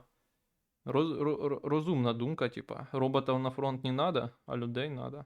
А роботи замінять їх в тилу. Це дуже розумно. Я имел в виду роботов по хозяйству. Секс-роботы явно будут востребованы. Ну вот я думаю, то, что востребовано, то и будут строить. А роботы по хозяйству не знаю, насколько кому нужны, когда есть дешевая рабсила, да. Ну, в смысле, в западных странах. Зачем нам роботи, якщо у нас є, ну сам понимаешь, да? Розіграш грін-карти. У мене дядько знайомого виграв. Везуха, пруха. Там часто рассуждаем на темы того, ну, там, какая крутая идея для фильма была бы, да, украинец выиграє карту, да, или там украинцу одобрили документы на репатриацию. И типа вопрос выйти, обязательно выйти. Задача выйти. Какой острый сюжет, да? Сколько драмы. Сколько должен вырабатывать мужчина для секс-робота? В смысле этих киловатт? Роботов еще на высшие эшелоны нужно. Да, это как помнишь, тот ТикТок, ну там не один, да, там с губатой соской меня взяли на работу в СБУ. Представь, там роботы начнут всплывать. Смотрел сериал «Мир Дикого Запада». Ой, типа, очень давно, когда он вышел, я пытался начинать смотреть. Но не посмотрел. Ну, типа, по-моему, даже первую серию не досмотрел. Пацаны, мы в такое интересное время живем. И роботы, это все будет при нашей жизни. Не говори, блядь. Время интереснейшее. Роботы будут, секс-роботы будут, но мы их уже не увидим. Бля, стрим у тебя и у Луганского. Сделайте коллабу. Конечно, бежим, теряем портки, блядь, с Луганским. Делать коллабу. Блин, не знаю, какое время историческое, какое нет. Каждому свое. Тортури Пеніса та яєчок. Це щось із репертуара Мар'яни Безуглої, видимо. Ну, ви бачили? Ну, это так, просто к слову. Народный депутат Гурин. Я напомню, что он там рекордсмен в парламенте по задекларированным биткоинам. По-моему, у него Тесла есть. Но вот кроме Теслы, я помню, что он какой-то рекордсмен по задекларированным биткоинам. Ну, это просто, чтобы понимать, с кем имеем дело. А от нардеп Гурін планує завозити мігрантів. Каже, потрібно завозити. Діватися нема куди. Діватися нема куди, треба завозити. Ну, оказывается, сейчас у них нема куда деваться. Ты ж, сука, там сидишь, олень, да, для того, чтобы подумать наперед. Как так сделать, как так урулить, да, поэтому там у нас не самая прямая демократия, не все решаем мы референдумами. Сидят вот эти ослы, да, и типа они должны были подумать как бы наперед, да, как бы как так сделать, чтобы не исчезло население наше, чтобы не надо было завозить мигрантов. Вот что такое сделать, чтобы сверх всех остальных конфликтов не легли еще на нас конфликты на вот этих почвах расовых. Так, как вот этого добиться? Чтобы не пришлось запрещать потом, чтобы потом пан Небитов, как он с умным еблом сидит, там такое мудрое сделал лицо, ему еще очки добавить. Пан Небитов, да, глава нацпола, говорит, что количество пистолетов увеличит количество преступлений. Что бы это ни значило. Ну вот, чтобы с таким же умным ебалом ему не пришлось говорить, что ну, сегодня мы вынуждены запретить мечи ниндзя. Короче, я в охуевозе.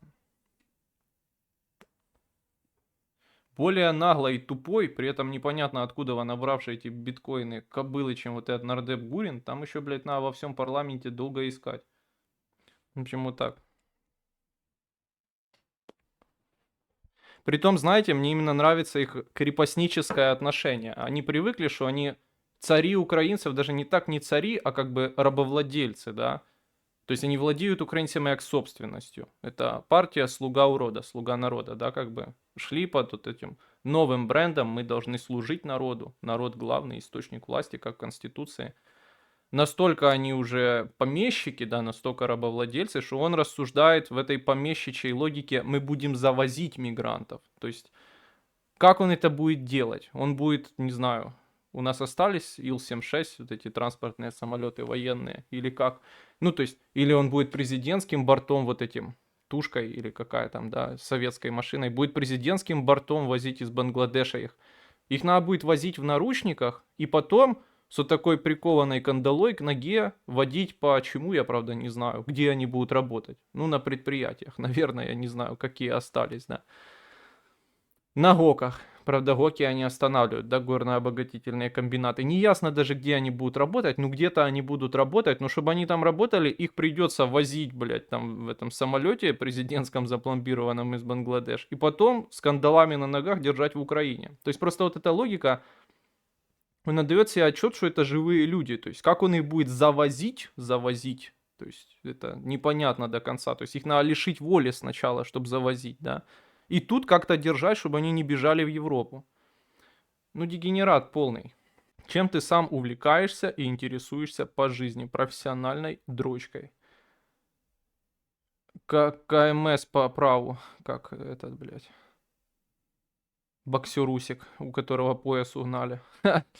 Да, подарили Трампу. Спасибо за 1 евро. Друзья, донаты в иностранной валюте, особенно в криптовалюте, приветствуются. Особенно в них наибольшая нужда.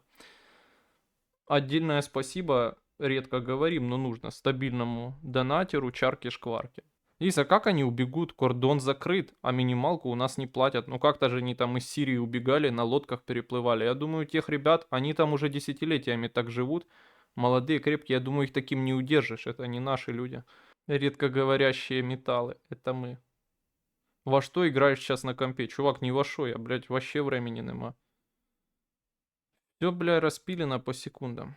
Вот лучше послушай новость позитивную. Украина врывается в ИИ-революцию, то есть искусственного интеллекта. Уже разрабатываем собственную LLM. Я знаю LM с кнопочкой сигареты, а вот что за LLM? Может, он хотел сказать МММ разрабатываем? И это только начало. Хотим войти в топ-3 страны в мире по внедрению искусственного интеллекта в государство и бизнес. Михаил Федоров. Песня. Красавчик. Таких людей я уважаю. Меня ви знаєте і уважаєте, когда на стрімі ви мене просто обожаєте. Він бачить, що картелі завозять за гроші мігрантів у США, і він буде на цьому гроші лутати, але до нього не доходить, що у США хочуть їхати, і останні за це віддають, а до Гуріна тільки колонізаторі зі штатів можуть приїхати і його зробити кріпачком. Нардеп Гурин, хуесос, ну реально, он поражает меня, он тебе пытается собрать самое будто худшее. При том, что тоже вопрос взаимодействия с електоратом, з народом України. Один там якийсь військовий написал ему: завози себе домой их там сколько хочешь. Он говорит: та ні, виходу вже нема, виходу вже нема. Опять-таки, это выхода нема, это последствия их политики. Фентаниловые и технологии. Ну, понятно направление мыслей, но давайте не будем его развивать. Северную Корею разработали уже. Какое-то западное медиа сообщало, что Путин хочет желает привлечь Северную Корею к переговорам. Вы представляете? И в Украине это мощно, видимо, бангладешцы сделают, как приедут. Давайте поговорим об этих искусственных интеллектах. Как вам и революция в сфере генерации изображений искусственным интеллектом?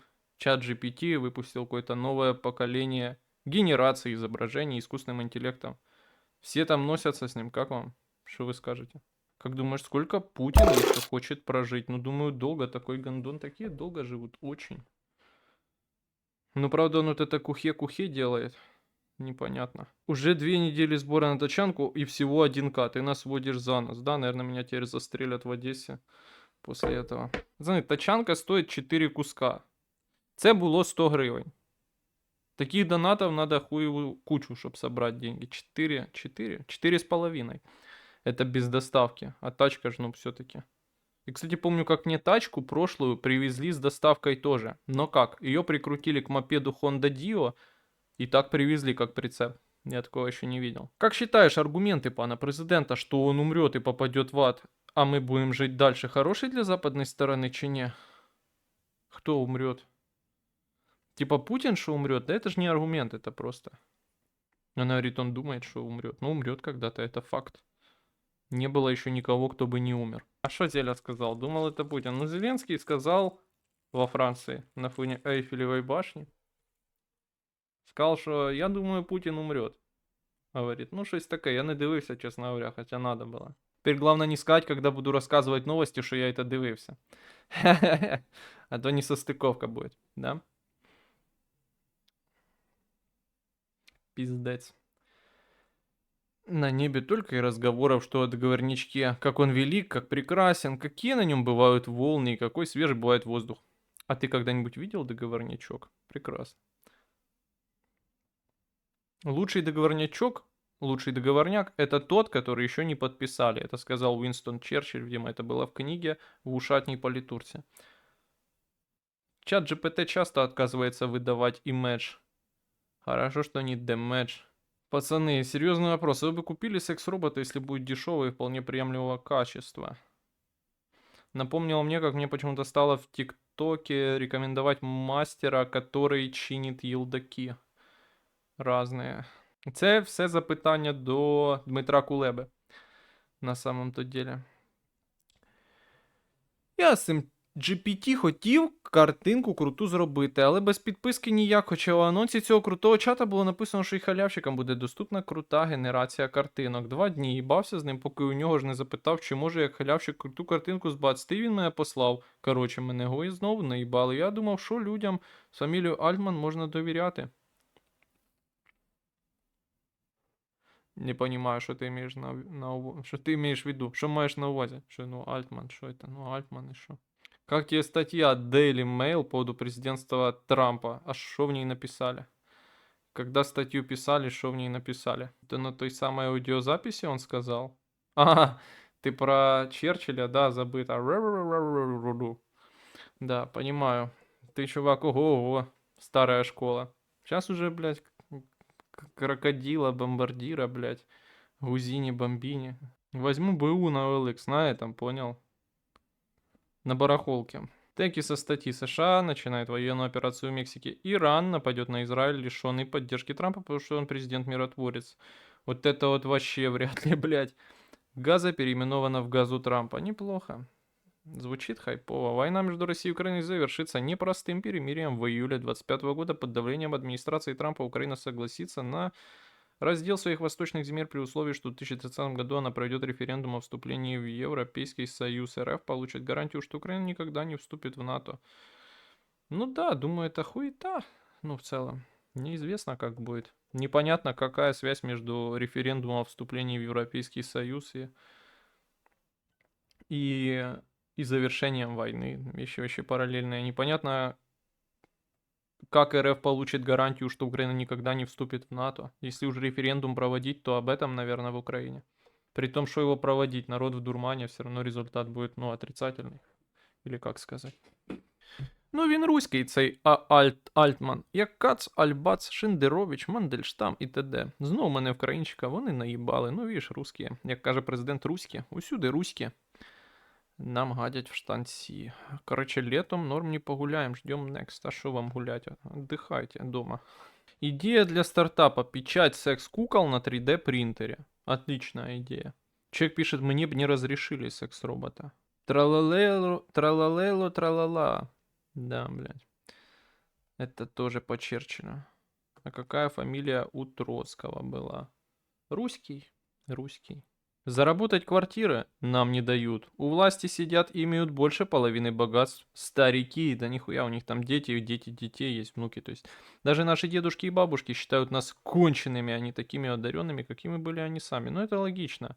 А с квартирами, да, это проблемка, блядь, нерешаемая. На всех секс-роботах в Украине будут пояса незламности с авторизацией через Резерв Плюс. Охуенно. Троцкого выгнали из СССР, потому что он украинец. Потому что он был единственный русский. Ну, старих більшовиків було небагато з України. А от, ну, відних, да. А от після того, як Сталін прийшов до влади, аж до кінця совка українчиків все більше ставало. Але це я вигадав, і це фейк. Это как я мне напомнила, как я смотрел, как Гордон брал интервью. Я не смотрел, я читал. Это было только в газете «Бульвар Гордона».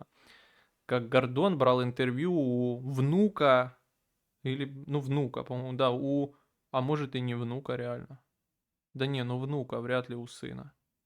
Вот это что уже не уверен, может и у сына реально. Ну, короче, у внука Берии, который жил в Киеве и был каким-то, ну, понятно, ученым так называемым.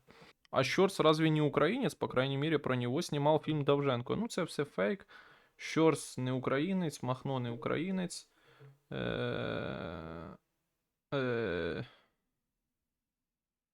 Щорс. Про Щорса. Я это уже вам рассказывал. Бля, да, наверное, я вам уже рассказывал, блин. Я совершенно до сих пор пребываю охуевшим. Я вам рассказывал о том, что вот эта так называемая ГОшка какая-то Довженко-центр, которая воевала с киностудией Довженко, которая воевала с Минкультом, да. Что вот эта ГОшка оцифровала все фильмы Довженко. Ну, и там не только Довженко попали в фильмы. Дзига Вертов есть, да, человек с киноаппарата. Что они, в общем, оцифровали все эти фильмы и разместили их в свободном доступе на своем сайте. Я об этом читал новость в Телеграме. Я помню, как я на стриме вам говорил о том, что, друзья, смотрите, какая крутая вещь. Я этого, блядь, не проверял. Когда мне было нечего делать, и я страдал от очередного приступа дефицита уваги, да, шукал чем бы заняться, только чтобы ничего не делать, я зашел на их сайт, хотел посмотреть какой-то фильм. И что я там обнаружил? Эти гандоны и их жалкая, блядь, контора плохих людей, они торгуют, сука, чужими фильмами. Они по 8-6 гривен продают право, билет так называемый, продают право просмотра фильмов, которые они, блядь, не снимали. Нигде, наверное, на постсоветском пространстве нет такой, сука, позорной практики. На постсоветском пространстве стран, которым в наследство достались фильмы, которые были сняты на деньги советского народа, да. То есть никаких там прав собственности у этого обоссанного Довженко-центра нет. Они вас просто, блядь, грабят, наживаются на чужом творчестве. Та там оцифровка никаких, блядь, бабок не стоит, это смешно. Почему такой политики нет у Мосфильма, например? Или у Ленфильма? Ну хорошо, скажут, что это богатые киностудии, да, там условно Мосфильм в Москве очень богат. Одесская киностудия, это какая-то охуенно богатая киностудия или в чем, блядь, проблема? Почему все, что снято на Одесской киностудии, ты можешь зайти и на их YouTube-канале, как и на всех остальных советских киностудиях, ты можешь на их YouTube-канале в бесплатном свободном доступе посмотреть. Это охуеть. Я был поражен таким, ну, хуцпизмом, действительно, это ж просто наглый, блядь, грабеж. Люди зарабатывают деньги на творчестве, которое им вообще не принадлежит. Это неправильно, несправедливо, и, ну, это меня, блядь, поражает. Кого-то за это должны точно осудить. Там есть, ну, как галочку можно поставить в поиске «бесплатные фильмы». Я думаю, ну, может, они мне с барского плеча хотя бы дадут посмотреть бесплатно чужие фильмы, которые были сняты на бабки моих предков, да, там, моего деда, моего отца. Может, они мне хотя бы позволят, ну, там, краем глаза, может, хотя бы, типа, 30 секунд этого фильма посмотреть. Я нажал эту галочку, ноль фильмов там доступно бесплатно, только галочка это есть.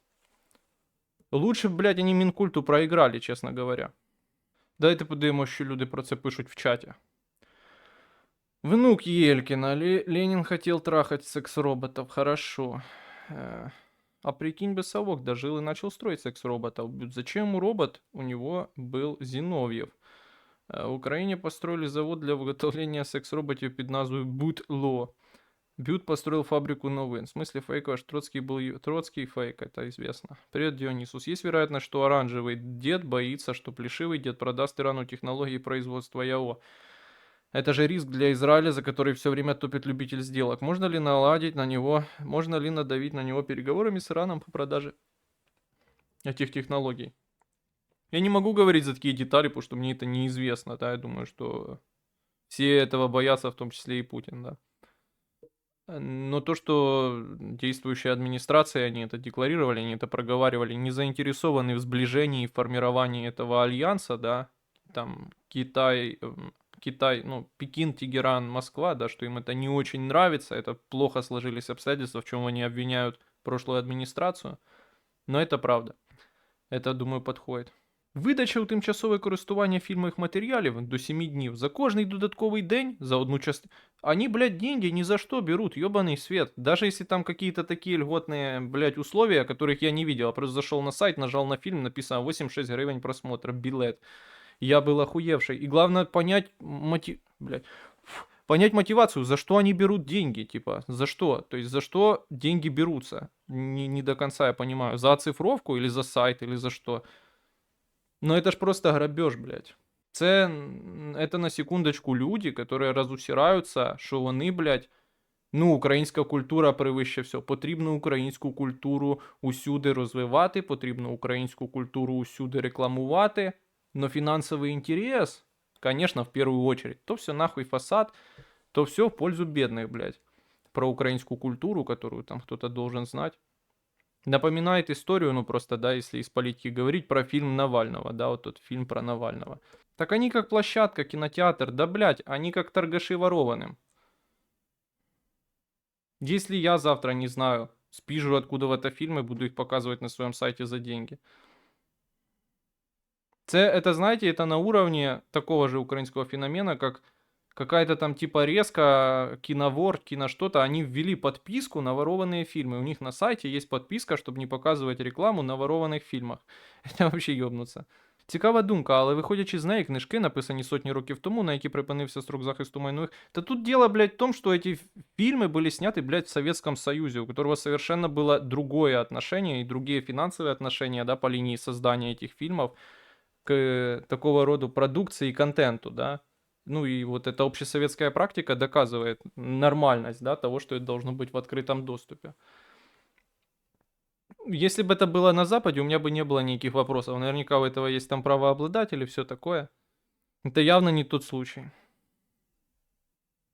Причем тут книги, блядь, попередних эпох, я не знаю. Опять-таки, ну книгу хорошо, ну, предположим, существует какая-то советская книга, ее нужно сейчас издать. Но фильм, блядь, они его не пересняли, нихуя не сделали. Они его оцифровали за 3 гривни и дерут за это бабки. Непонятно на каких основаниях. При том, что все остальные реализаторы, владельцы, блядь, люди и компании, которые имеют доступ к этим фильмам, показывают их в свободном доступе. Притом самое обидное, чем мы хуже россиян, да, и Мосфильма. Чем мы их хуже, когда они показывают в свободном доступе на Мосфильме фильмы Эйзенштейна. Мы хуже только тем, что мы кричим везде об украинской культуре, но при этом мы до нее ограничиваем доступ в таких грабительских целях. Понятно, да, правильно пишут, что, наверное, аудитории такого кала всякие хипстеры и соски, которым любую патриотику впарить можно. Конечно, они пользуются этим, да, и на этом зарабатывают, но это пиздец. Ладно, ну, сделать бы там на добровольной основе, заплатите нам надо там, не знаю, судиться дальше с Министерством культуры Украины. Не, я сомневаюсь, что там есть свободный доступ к кинотеке. Да дело даже не в том, какой там доступ. Дело в том, что они платно продают чужие фильмы. Причем они наше общее достояние, однозначно. И этого придерживаются все остальные студии, да даже в рамках Украины, если приводить в пример Одесскую киностудию. Це, блядь, тупо грабеж, и это очень лицемерно, как мінімум. Сьогодні слухав того ж ВАТО адміна про цінності нинішніх в архів РФ. Згоден, що вони виросли на міфі про Велику Отечественную, ну очевидно, і победу, і на цінностях. Ну, я б сказав, що вони, наверное, виросли на реваншизмі, да, вот таком постсоветском. Цінностях прикріплених і на цінностях, прикріплених до цих міфів. І от задався питанням, які цінності у наших можновладців? Ті, що епохи до Другого Майдану були як теперішній з РФ, одинаковий вік при Союзі жили і т.д. А от покоління Сивочолого і Бонефтіка. Може через те, що вони зростали у вік знищення ідеалів 80-х та розпилу хаосу 90-х і привели до нашого морального стану? Ну, я б сказав, що якраз от в фінансовому смислі, наверное, 90-е повлияли українські, да. Но сейчас мы все-таки с ними прощаемся вместе с деолигархизацией. Правда, конечно, сейчас не совсем адекватные условия, да, они нездоровая война, сильно нездоровым наше государство сделало, да, и, ну, видно, что в нем просто массово множатся нездоровые практики, силовой отъем бизнеса и так далее, ну, понятно. Просто очень тяжелое время, непонятно, насколько трезво можно оценивать, да. А если говорить про ценности, ты просто двух людей привел, да, Сивочолого, ну, в смысле Петра Порошенка, и Бонефтика, в смысле Володимира Зеленского, мне кажется, конечно, очень разные люди с, скажем так, очень разным опытом, который на них повлиял. Мне кажется, что Зеленский рос уже в далеко постсоветской среде, да, в смысле не рос, а формировался как личность, вел дела и так далее. Може вони продають послуги сканування пленки? Блять, если я завтра пойду, сворую фильм, отсканирую его и вам покажу, это все равно будет воровство фильма, пацаны. Это однозначно. Ну, то есть я буду зарабатывать деньги на чужом творчестве. Это просто факт жизни. Ну, так делать, блядь, нельзя. Притом еще и, ну, тут вопрос стоимости, да, этого всего. И самое главное, что есть прецеденты, да, в Украине с Одесскую киностудию, которая точно так же это оцифровала и ни с кого за это бабки не брала с умным видом, да. Ну и, соответственно, в других постсоветских странах. Как будто в тяжелое время ценности не проверяются. Не говорю сейчас тяжелое время, сейчас извращенное время, да, и против него не попрешь. Ну, то есть силовики крепнут, ценность человеческой жизни там снижается реально. Я не знаю, какие тут ценности могут провериться, когда есть какие-то реальные факты державного управления, балансу сил, которые пошли по пизде. А Довженко не могли сроки авторского права заканчиваться? Да я не знаю, какие там вообще, ну, какое авторское право могло быть у советской продукции, да, в этом смысле. Вон человек на ютубе пишет, подумайте, интеллектуальная мысль. Я не согласен, это рынок. Как вы считаете, захват советского и его продажа? Советского в смысле общего. Это типа дохуя рыночно? Это охуенный рынок, пацаны. Это такой же рынок, как выкупиться на свободу из Украины. Желаю вам всем такого рынка в каждый дом, блядь. Это как если бы все квартиры ваших родителей, построенные на советские деньги, отобрали и заставили их покупать по рыночной стоимости сейчас. Та самая панелька, с которой вы смотрите стрим. Ну так это захват. Ну, можно сказать, не захват, а как-то по-другому. Если они сделают ремонт, это будет как оцифровка, или если они единую базу данных этого всего сделают. Захват советских заводов после развала Совка тоже рынок. Ну вот именно что захват, конечно. Вокруг этого и больше всего споров, да, насколько это было честно, насколько это реально положило начало понятию и явлению, да, олигархата на постсоветском пространстве. Ну просто ладно, понятно, вопрос больших финансов, больших активов надо было решать быстро, решить сложно, ну в общем фактически невозможно. Но сейчас уже, когда все понятно, торговать чужим это, ну, жестко.